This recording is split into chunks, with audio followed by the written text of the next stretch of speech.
Pernah merasa kepalamu seperti penuh rencana hebat, tapi tubuhmu tetap diam tak bergerak, punya ambisi besar, tapi langkah kecil pun terasa berat? Di era serba cepat ini, banyak orang terjebak dalam siklus yang melelahkan. Berpikir terlalu banyak, memimpikan terlalu jauh, tapi minim aksi nyata. Overthinking, ambisi, dan rasa malas menjadi tiga serangkai yang ironis. Mereka saling mendorong sekaligus saling menghambat. Kita ingin sukses, ingin berubah, ingin membuat dampak. Tapi yang sering terjadi justru sebaliknya. Kita terjebak dalam labirin pikiran sendiri, memutar skenario demi skenario, tanpa pernah mengeksekusinya. Pikiran jadi penuh, energi mental terkuras, dan akhirnya yang tersisa hanyalah rasa lelah karena terlalu banyak mikir, tapi tak menghasilkan apa-apa. Ironisnya, semakin kita berpikir, semakin kita takut. Takut gagal, takut tidak sempurna, takut penilaian orang lain. Lalu, kita menunda, kita rebahan, kita mencari hiburan sesaat untuk menenangkan diri, tapi ujungnya hanya semakin menumpuk penyesalan. Fenomena ini bukan sekadar masalah disiplin. Ini krisis arah, krisis makna, dan krisis kendali atas diri sendiri. Dalam dunia modern yang penuh distraksi dan tekanan sosial, tidak mudah untuk tetap waras, apalagi konsisten. Tapi ada kabar baik. Filsafat Stoik yang lahir ribuan tahun lalu menawarkan peta jalan untuk keluar dari jebakan mental ini. Dengan prinsip-prinsipnya yang sederhana namun tajam, Stoikisme bisa membantu kita kembali ke inti, mengendalikan yang bisa kita kendalikan, dan bertindak meski pikiran masih gaduh. Dalam video ini kita akan membedah bagaimana Stoikisme membimbing kita menghadapi overthinking, menyalurkan ambisi dengan tenang, dan mengatasi rasa malas dengan kesadaran penuh. Ini bukan motivasi kosong, tapi resep praktis yang sudah teruji waktu. Banyak orang saat ini merasa punya potensi besar. Mereka punya ide-ide besar untuk bisnis, karir, karya, bahkan perubahan sosial. Tapi anehnya, dari 100 rencana nyaris tak satu pun dieksekusi. Mengapa bisa begitu? Karena kita hidup di zaman di mana berpikir dianggap sudah cukup. Kita merasa produktif hanya karena telah merancang banyak hal di kepala, atau karena sudah menonton video self-improvement yang memberi ilusi kemajuan. Tapi kenyataannya, tanpa tindakan, semua ambisi hanya tinggal wacana. Inilah jebakan mental modern yang sangat umum. Overthinking yang dibalut dengan ambisi besar, tapi tak diimbangi dengan tindakan nyata. Kita jadi seperti komputer yang kelebihan beban. Prosesornya sibuk terus memutar kemungkinan dan perhitungan risiko, hingga akhirnya crash karena tak sanggup mengeksekusi. Setiap hari, kita termakan waktu memikirkan apa yang bisa terjadi daripada apa yang harus dilakukan sekarang. Kita mempertimbangkan terlalu banyak kemungkinan, menunggu momen yang sempurna, takut membuat kesalahan kecil, dan pada akhirnya, semua energi habis di pikiran, bukan di tindakan. Ini bukan hanya soal kemalasan, tapi lebih dalam, soal kebingungan arah, kekacauan prioritas, dan ketidakmampuan menerima bahwa ketidaksempurnaan adalah bagian dari proses. Semakin kita ingin hasil sempurna, semakin kita takut memulai. Kita menunda dengan dalih sedang merencanakan lebih baik, padahal sebenarnya sedang melarikan diri dari ketidakpastian.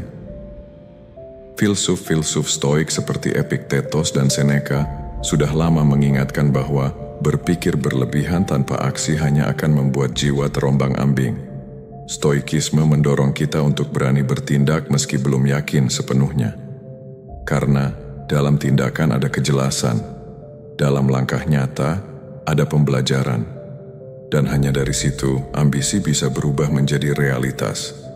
Inilah mengapa langkah pertama, meski kecil dan tak sempurna, selalu lebih berharga dari 1000 ide yang hanya berputar di kepala. Salah satu ajaran inti dalam Stoikisme yang paling relevan untuk melawan overthinking adalah prinsip dikotomi kendali. Prinsip ini membagi dua hal dalam hidup.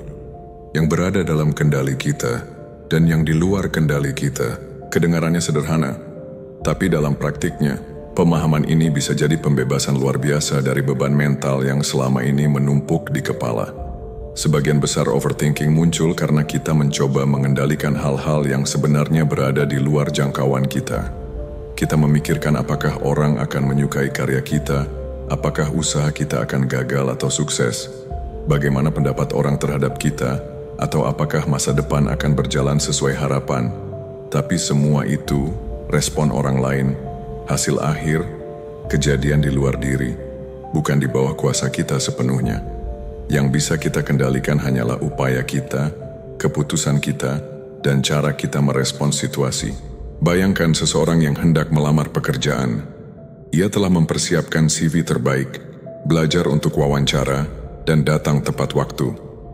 Tapi malam sebelum wawancara, pikirannya dikepung ketakutan. Bagaimana kalau gagal? Bagaimana kalau pewawancara tidak suka saya? Bagaimana kalau kandidat lain lebih hebat? Disinilah dikotomi kendali menjadi tameng mental. Ia bisa bertanya pada dirinya sendiri, apakah hasil akhir wawancara ada dalam kendali saya? Tidak. Tapi apakah persiapan dan sikap saya bisa saya kendalikan? Ya. Dengan menyadari batas antara usaha dan hasil, seseorang bisa melepaskan diri dari kecemasan yang tak perlu. Dikotomi kendali juga memberi ruang bagi ketenangan dalam menghadapi kemungkinan buruk. Ketika seseorang sadar bahwa ia sudah melakukan yang terbaik dalam lingkup kendalinya, ia tidak lagi terobsesi dengan hasil. Ia bisa tidur nyenyak tanpa dihantui skenario terburuk. Ini bukan berarti menjadi pasif atau tidak peduli dengan masa depan. Justru sebaliknya, ini tentang bertindak maksimal, sambil tidak membiarkan pikiran dikendalikan oleh hal-hal yang tak bisa dijangkau. Dalam dunia yang semakin kompleks dan penuh distraksi, prinsip ini adalah fondasi penting bagi ketangguhan mental. Ia mengajarkan untuk fokus pada langkah, bukan pada jalan yang belum tentu bisa kita atur sepenuhnya. Maka dari itu, jika overthinking datang menghantui, kembalilah pada pertanyaan kunci. Apakah ini dalam kendaliku? Jika ya, lakukan sesuatu. Jika tidak, lepaskan. Mengatasi overthinking bukan soal mencari pelarian dari pikiran yang kacau, tapi tentang melatih diri untuk menghadapi dan menjernihkannya dengan sadar. Stoikisme menawarkan berbagai teknik harian yang praktis, bukan sekadar teori di awang-awang. Prinsipnya sederhana. Jika pikiran kita bisa dilatih seperti otot, maka butuh latihan rutin, bukan inspirasi sesaat. Salah satu praktik utama adalah journaling atau menulis refleksi harian. Ini bukan sekadar curhat, tapi proses menyusun dan mengamati pikiran dengan sadar. Marcus Aurelius dalam Meditations setiap hari mencatat apa yang ia pikirkan, rasakan, dan nilai. Ia bukan menulis untuk orang lain, tapi untuk dirinya sendiri. Menilai kembali reaksinya terhadap kehidupan, menguatkan prinsipnya, dan melatih ketenangan batin. Dalam dunia yang serba cepat seperti sekarang, journaling menjadi cara sederhana namun ampuh untuk memperlambat pikiran dan menata ulang arah fokus kita. Bahkan 5 menit setiap pagi untuk menulis, apa yang aku takutkan hari ini, lalu menghadapinya dengan prinsip stoik, seperti dikotomi kendali, sudah sangat membantu memotong siklus overthinking. Selain itu ada teknik harian seperti menyadari momen sekarang. Banyak dari overthinking muncul karena pikiran kita tidak hidup di saat ini. Kita terlalu sibuk menyesali masa lalu atau mencemaskan masa depan. Praktik stoik menekankan pentingnya bertanya pada diri sendiri, apa yang bisa kulakukan sekarang? Dengan mengembalikan perhatian ke tindakan saat ini, kita menarik diri keluar dari jebakan pikiran yang berlebihan dan kembali ke realitas konkret, tempat di mana kita benar-benar punya kendali. Lalu ada juga penilaian nilai internal. Seringkali kita overthinking karena terlalu memedulikan opini orang lain, standar sosial, atau pencapaian eksternal. Filsafat Stoik mengingatkan bahwa nilai sejati tidak datang dari luar, tapi dari karakter dan tindakan kita. Apakah kita adil, jujur, berani, dan bertanggung jawab? Dengan menyadari ini, kita bisa melepaskan beban mental yang muncul dari keinginan untuk menyenangkan semua orang. Teknik stoik bukan solusi instan, tapi jika dipraktikkan rutin, mereka membentuk mental yang kuat, jernih, dan stabil. Latihan harian ini ibarat menyapu lantai pikiran setiap pagi, tidak selalu menyenangkan, tapi penting agar kita tidak terpeleset oleh pikiran sendiri. Untuk memahami bagaimana stoikism dapat menjadi penawar overthinking, kita bisa melihat langsung pada kisah-kisah nyata para filsuf stoik yang hidup dalam tekanan luar biasa, namun tetap jernih dalam berpikir dan tangguh dalam bertindak. Salah satu tokoh yang paling menginspirasi adalah Epictetus. Ia dilahirkan sebagai budak, mengalami kekerasan fisik dari tuannya, dan hidup dalam keterbatasan ekstrim. Dalam kondisi itu, Epiktetos tidak memilih mengasihani diri atau larut dalam pikiran negatif. Sebaliknya, ia justru menekankan pentingnya menguasai respons batin terhadap kejadian luar. Bukan kejadian yang menyiksa kita, tapi opini kita tentang kejadian itu, tulisnya. Ini bukan sekadar teori. Epiktetos benar-benar hidup dengan kesadaran penuh bahwa dirinya tak bisa mengendalikan status budaknya, tapi bisa mengendalikan pikirannya.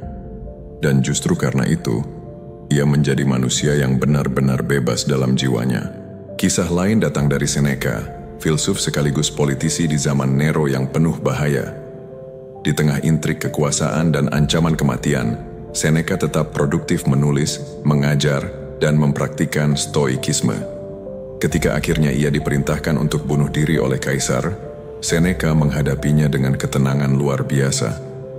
Ia menulis surat-surat yang menasihati orang-orang agar bersiap menghadapi kematian dengan hati yang damai. Ia tak lari dari kenyataan, tapi justru berdiri tegak menghadapinya, karena ia tahu overthinking hanya akan memperpanjang penderitaan tanpa menyelesaikan apapun. Dalam surat-surat moralnya, Seneca berulang kali mengingatkan bahwa banyak ketakutan kita lahir bukan dari kenyataan, tapi dari ekspektasi yang tidak realistis dan bayangan-bayangan yang kita pelihara sendiri di kepala. Sosok lain yang layak disebut adalah Marcus Aurelius, kaisar Romawi yang setiap hari harus mengambil keputusan sulit dalam peperangan dan pemerintahan. Namun di balik kuasa besarnya, Marcus tetap menulis catatan pribadi berisi pergulatan batin, keraguan, ketakutan, dan cara ia menghadapinya dengan prinsip stoik. Ia tidak menyangkal bahwa pikirannya sering dipenuhi kecemasan, tapi ia memilih untuk menjernihkan pikiran itu lewat tulisan, logika, dan kesadaran akan kefanaan. Ia melatih pikirannya agar tidak meledak karena beban hidup, tapi bisa berjalan seperti air tenang di bawah badai. Kisah-kisah ini menunjukkan bahwa stoikisme bukan sekadar teori filsafat, tapi jalan hidup yang teruji di medan sulit.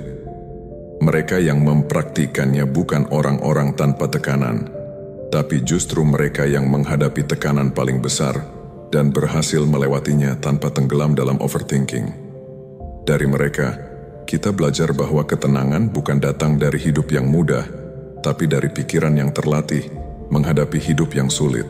Salah satu penyebab utama overthinking adalah emosi yang tidak tertata, rasa takut, cemas, khawatir, malu, atau bahkan ambisi berlebihan seringkali memicu arus pikiran yang terus berputar tanpa henti. Kita mencoba memikirkan semua kemungkinan agar merasa aman, atau membayangkan skenario sukses secara terus-menerus tanpa pernah bergerak mewujudkannya. Pikiran menjadi semacam tempat pelarian dari ketidaknyamanan emosi, dan disinilah stoikisme hadir bukan untuk menekan emosi, tapi untuk menjernihkannya. Filsafat stoik mengajarkan bahwa emosi bukan musuh, tapi sinyal yang perlu dimengerti dan dilatih. Para stoik membedakan antara emosi destruktif, passions, dan emosi yang sehat, eupatheia. Emosi destruktif muncul dari penilaian keliru terhadap kenyataan, misalnya menganggap bahwa kehilangan harga diri atau kegagalan adalah sesuatu yang fatal. Pikiran lalu bereaksi berlebihan dan menghasilkan kecemasan yang tidak proporsional. Dalam stoikisme, latihan utama bukan menghindari emosi, tapi memperbaiki penilaian yang melahirkan emosi itu. Marcus Aurelius menulis, kalau sesuatu di luar kendalimu membuatmu menderita, rasa sakit itu datang bukan dari kejadian itu sendiri, tapi dari penilaianmu, dan itu bisa kau ubah. Misalnya saat seseorang merasa khawatir berlebihan sebelum presentasi penting, yang membuat sulit tidur dan berpikir jernih. Stoikisme menyarankan untuk bertanya secara rasional, apakah ini hal yang sepenuhnya di luar kendaliku? Kalau iya, maka tidak perlu dikhawatirkan. Tapi kalau masih dalam kendaliku, seperti persiapan dan sikap mentalku, maka fokuslah di sana. Teknik ini sederhana, tapi sangat efektif. Dengan latihan terus-menerus, seseorang mulai mengamati pikirannya sendiri secara lebih sadar, dan dari sana bisa memilah mana emosi yang datang dari persepsi keliru, dan mana yang benar-benar perlu ditindaklanjuti. Lebih dari itu, para filsuf stoik seperti Epiktetos dan Seneca menyarankan untuk menghadapi emosi dengan kesabaran dan journaling. Dengan menuliskan emosi yang dirasakan, seseorang bisa mengubah sesuatu yang semula abstrak menjadi konkret. Tiba-tiba kekhawatiran itu punya bentuk, bisa dianalisis, bisa dipilah dan dilihat sumbernya. Ini bukan tentang mematikan emosi, tapi mengenalnya dengan akal sehat. Stoikisme memperlakukan emosi bukan sebagai kelemahan, melainkan sebagai data, bahan mentah yang harus diolah dengan nalar. Overthinking terjadi ketika emosi mengambil alih pikiran, dan stoikisme melatih kita untuk merebut kembali kendali itu. Dengan disiplin berpikir, kesadaran akan dikotomi kendali, dan latihan refleksi, emosi tidak lagi menjadi badai yang menenggelamkan, melainkan angin yang bisa diarahkan. Ketika seseorang bisa mengenali bahwa rasa takut, ragu, atau ambisi hanyalah reaksi terhadap persepsi, maka kekuatan emosi itu pun perlahan melemah. Inilah yang membuat stoikisme bukan hanya filosofi kering, tapi alat yang sangat praktis untuk menjernihkan pikiran yang keruh karena emosi. Salah satu ajaran paling berani dari filsafat stoik adalah memento mori. Ingatlah bahwa kamu akan mati. Sekilas kalimat ini terdengar menyeramkan bahkan depresif. Tapi dalam pandangan stoikisme, kesadaran akan kematian bukanlah ajakan untuk putus asa, melainkan pemicu untuk hidup dengan kesadaran penuh. Justru dengan mengingat bahwa hidup ini terbatas, kita didorong untuk tidak menunda-nunda, tidak larut dalam keraguan, dan tidak terjebak dalam pusaran pikiran tanpa aksi. Memento mori adalah pukulan kesadaran yang menghentikan overthinking pada akarnya, yaitu ilusi bahwa kita punya waktu tak terbatas untuk berpikir, merencanakan, dan menunggu momen yang sempurna. Banyak orang berpikir panjang tentang rencana hidup, mimpi besar, atau perubahan yang ingin dilakukan. Tapi hari demi hari berlalu dalam ketidakpastian, keraguan, dan rasa takut. Mereka sibuk di kepala, tapi tidak bergerak di dunia nyata. Memento mori menyodorkan kebenaran yang tak bisa disangkal. Setiap hari yang lewat tidak akan pernah kembali. Waktu bukan sesuatu yang bisa disimpan atau ditukar.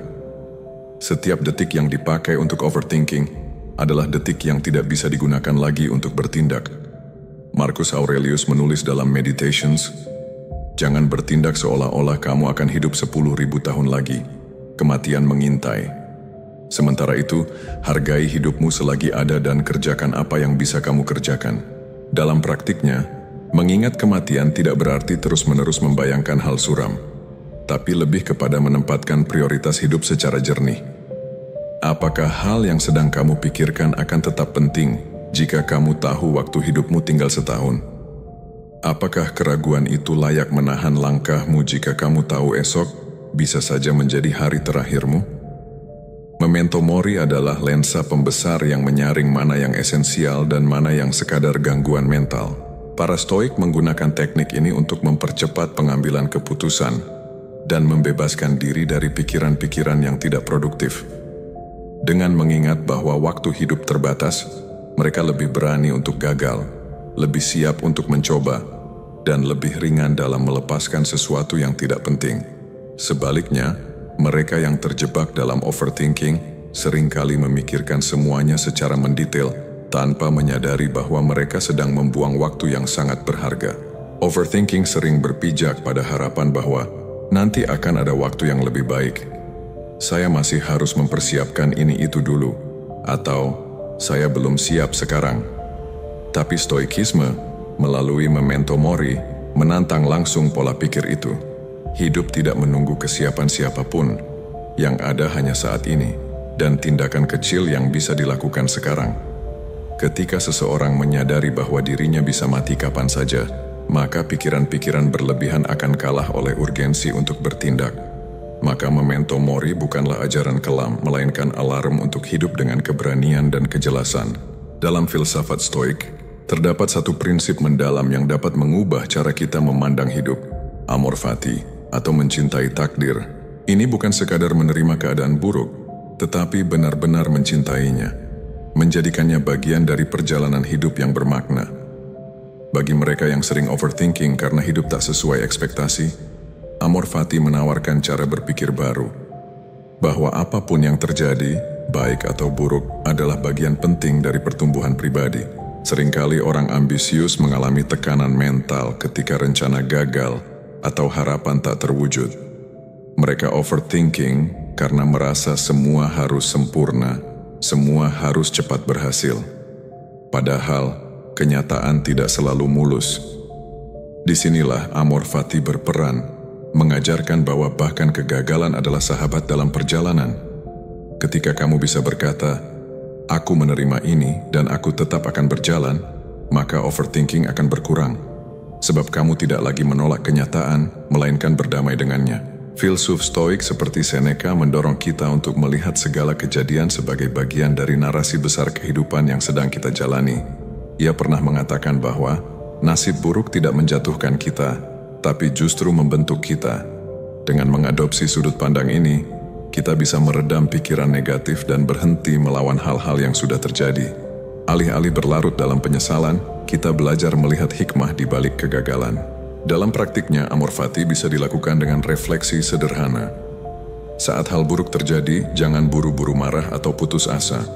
Katakan dalam hati, "Ini juga bagian dari takdirku dan aku akan menjalaninya sebaik mungkin." Kalimat sederhana ini adalah bentuk latihan mental yang bisa menenangkan pikiran dan membangun ketangguhan. Setiap kali kita jatuh, kita belajar untuk tidak menyalahkan takdir, tetapi melihatnya sebagai bagian dari latihan jiwa. Orang yang bisa mencintai takdir, termasuk bagian-bagian pahitnya, akan lebih kuat dalam menghadapi tekanan. Ia tidak mudah terjebak dalam overthinking, karena pikirannya tidak terpusat pada seharusnya atau kenapa ini terjadi, melainkan pada apa yang bisa kulakukan sekarang. Ini adalah pergeseran fokus dari penyesalan ke tanggung jawab, dari imajinasi negatif ke tindakan nyata. Jadi Amor Fati bukan hanya soal pasrah, tapi soal memilih untuk mencintai perjalanan yang tak sempurna. Mencintai proses, mencintai jatuh bangun, mencintai luka dan pelajaran. Karena dalam dunia nyata, tidak ada perjalanan hebat tanpa tantangan. Dan bagi mereka yang belajar mencintai takdirnya, setiap kegagalan adalah bagian dari kemenangan yang lebih besar. Dalam kehidupan modern yang serba cepat dan bising, refleksi diri seringkali diabaikan. Namun bagi para filsuf Stoik, praktik ini justru inti dari pengembangan diri dan ketenangan batin. Salah satu alat penting yang mereka gunakan adalah jurnal. Catatan pribadi yang ditulis setiap hari untuk mengamati pikiran, emosi, dan tindakan secara jujur. Marcus Aurelius, seorang kaisar dan filsuf Stoik, secara rutin menulis pemikiran dan perenungan pribadinya. Ia menulis bukan untuk publikasi, tetapi sebagai cara mengingatkan dirinya sendiri terhadap nilai-nilai Stoik. Dari catatan pribadinya inilah lahir karya legendaris Meditations, yang hingga kini menjadi panduan kebijaksanaan hidup. Menulis jurnal setiap hari membantu seseorang memperlambat pikirannya. Overthinking seringkali terjadi karena segala hal bercampur di kepala tanpa arah yang jelas. Dengan menulis, pikiran yang kabur mulai memiliki bentuk. Kita bisa melihat mana yang penting, mana yang ilusi, dan mana yang layak dilepaskan. Jurnal menjadi alat untuk mengurai simpul mental yang tak kasat mata. Stoikisme menganjurkan 2 momen penting dalam menulis, pagi hari dan malam hari. Di pagi hari seseorang menetapkan niat. Di malam hari ia melakukan evaluasi, apa yang berhasil, apa yang gagal, dan apa yang bisa diperbaiki. Kebiasaan ini bukan sekadar rutinitas, tetapi proses memperkuat kesadaran diri. Dengan merekam pikiran dan reaksi setiap hari, seseorang mulai mengenali pola-pola yang berulang. Misalnya, rasa cemas muncul tiap kali gagal mencapai target tertentu, atau muncul rasa minder ketika melihat kesuksesan orang lain. Dengan mengenali pola tersebut, kita bisa mengembangkan respon yang lebih sehat dan bijak. Ini sejalan dengan ajaran Stoik. Peristiwa bersifat netral, penilaian kitalah yang memberi makna. Refleksi lewat tulisan juga membangun rasa tanggung jawab. Ketika seseorang menuliskan alasan kenapa ia menunda atau marah, ia menyadari bahwa sebagian besar reaksi berasal dari dirinya sendiri, bukan dari luar. Dari situ, perubahan bisa dimulai. Kesadaran adalah langkah pertama untuk mengendalikan pikiran. Jurnal bukan sekadar pelampiasan, tetapi latihan disiplin mental. Melalui menulis, kita memfilter pikiran yang berguna dan menenangkan dari yang hanya membuat cemas. Semakin sering seseorang menulis, semakin ia mengenal pikirannya sendiri. Dan dari pemahaman itu tumbuh kekuatan untuk menghadapi hidup dengan ketenangan. Bagi siapapun yang merasa pikirannya terlalu penuh atau sulit memahami diri sendiri, praktik ini bisa jadi solusi. Tidak butuh waktu lama, cukup 5-10 menit sehari. Tapi dampaknya bisa sangat besar dalam mengurangi beban mental. Jurnal adalah teman sepi yang jujur, yang mencerminkan siapa kita sebenarnya tanpa menghakimi. Zaman sekarang memunculkan tantangan mental yang belum pernah dialami generasi sebelumnya. Informasi tak berhenti mengalir dari pagi hingga malam. Melalui layar kecil yang terus menggoda perhatian, media sosial menampilkan kesuksesan orang lain tanpa henti, menciptakan tekanan untuk selalu terlihat hebat, produktif, dan bahagia. Di tengah tuntutan ini, banyak orang merasa lelah secara mental, overthinking, kehilangan arah, dan tidak tahu harus mulai dari mana. Ketangguhan mental diuji bukan oleh perang atau bencana besar, melainkan oleh hal-hal kecil yang menggerogoti dari dalam. Stoikisme, meskipun berasal dari ribuan tahun lalu, justru sangat relevan dalam menjawab tantangan ini. Filsafat ini mengajarkan untuk membedakan antara hal-hal yang bisa dikendalikan dan yang tidak. Di era digital, di mana algoritma mengatur perhatian, Stoikisme mengajak untuk merebut kembali kendali atas diri sendiri. Bukan dengan melawan dunia luar, tapi dengan mengatur respon batin. Salah satu respon stoik terhadap dunia modern adalah dengan kesadaran atas ekspektasi yang tidak realistis. Banyak orang ingin sukses cepat, dibandingkan terus-menerus dengan standar orang lain, lalu merasa gagal padahal sebenarnya mereka sedang bertumbuh. Stoikisme menolak pengukuran diri berdasarkan hasil instan. Sebaliknya, ia mendorong evaluasi berdasarkan nilai. Apakah hari ini sudah bertindak dengan integritas, kesabaran, dan keberanian? Tantangan lainnya adalah ketergantungan pada validasi eksternal. Jumlah likes, komentar, atau pencapaian materi menjadi tolok ukur harga diri. Dalam kondisi ini, orang jadi mudah kehilangan identitas. Epictetus mengingatkan, jika harga diri bergantung pada hal di luar diri, maka kita sedang memberikan kekuasaan kepada dunia luar untuk menentukan kebahagiaan kita. Stoikisme mengajak untuk kembali ke dalam, menemukan nilai diri dari tindakan, bukan pujian. Dunia modern juga menantang kemampuan seseorang untuk diam dan tenang. Ada ilusi bahwa sibuk berarti produktif, padahal seringkali kesibukan hanyalah pelarian dari kecemasan yang belum dibereskan. Stoikisme menekankan pentingnya keheningan batin, ataraxia, yaitu keadaan pikiran yang stabil dan tidak mudah goyah. Ini bukan berarti anti-produktif, tetapi mampu bekerja dengan fokus dan tenang, bukan karena tekanan, melainkan karena nilai. Di tengah gempuran notifikasi, tuntutan, dan standar sosial, stoikisme hadir sebagai ruang untuk bernapas. Ia tidak menawarkan pelarian, tapi pijakan. Ia mengajak untuk berdiri teguh di tengah kekacauan, bukan karena dunia menjadi lebih mudah, tapi karena diri menjadi lebih kuat. Ketangguhan mental bukan soal menjadi keras, tapi soal mampu menerima kenyataan dengan jernih dan tetap melangkah dengan kesadaran. Dan disinilah stoikisme menjadi obor di zaman yang gelap oleh distraksi. Kita hidup di zaman yang aneh. Informasi tak terbatas, peluang terbuka lebar, tapi justru banyak orang yang merasa kehilangan arah, overthinking, ambisi besar, tapi aksi minim. Fenomena ini bukan cuma masalah mental, tapi masalah eksistensial. Banyak orang merasa seperti kapal besar dengan mesin kuat, tapi tanpa kompas. Energinya ada, idenya banyak, tapi tak bergerak kemana-mana. Dan ketika terlalu lama diam di tempat, mereka mulai mengutuki diri sendiri, mempertanyakan nilai hidup, lalu terjebak dalam spiral overthinking yang makin dalam. Stoikisme tidak datang membawa solusi instan. Filsafat ini tidak menjanjikan kesuksesan cepat, tidak menjual mimpi manis, atau membujuk dengan motivasi kosong. Sebaliknya, stoikisme mengajak untuk kembali ke inti, bahwa hidup bukan soal berapa banyak yang dicapai, tapi bagaimana cara menjalani hari demi hari dengan jernih, sadar, dan teguh, bahwa kendali itu tidak datang dari dunia luar, tapi dari cara berpikir dan merespons. Dan bahwa keberhasilan sejati bukan soal pengakuan, tapi soal konsistensi menjalankan nilai-nilai kebijaksanaan, keberanian, dan kedisiplinan dalam keseharian. Jika hari ini masih sering merasa kewalahan oleh pikiran sendiri, jika mimpi terasa lebih besar daripada tenaga untuk bergerak, cobalah berhenti sejenak, ambil napas, lalu lihat ke dalam. Apakah yang sedang dikejar benar-benar sesuai nilai? Apakah terlalu banyak fokus pada hal-hal yang tidak bisa dikendalikan? Apakah diam-diam sedang terjebak dalam perang batin antara ingin jadi sesuatu, tapi tak punya ruang tenang untuk bertindak? Mulailah dari hal sederhana. Catat pikiran dalam jurnal. Evaluasi hari ini dengan jujur. Refleksikan mana yang bisa dikendalikan dan mana yang harus dilepaskan.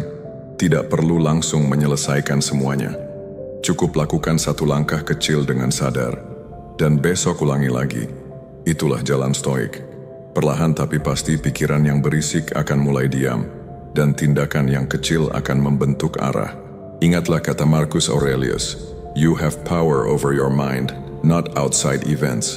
Realize this, and you will find strength.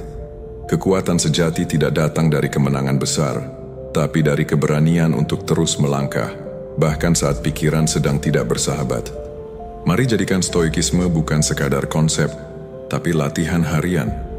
Latihan untuk sadar, latihan untuk tenang, dan latihan untuk bertindak. Karena pada akhirnya, yang membedakan mereka yang berhasil dan tidak bukanlah jumlah ide di kepala, tapi seberapa konsisten mereka bertindak di tengah ributnya pikiran.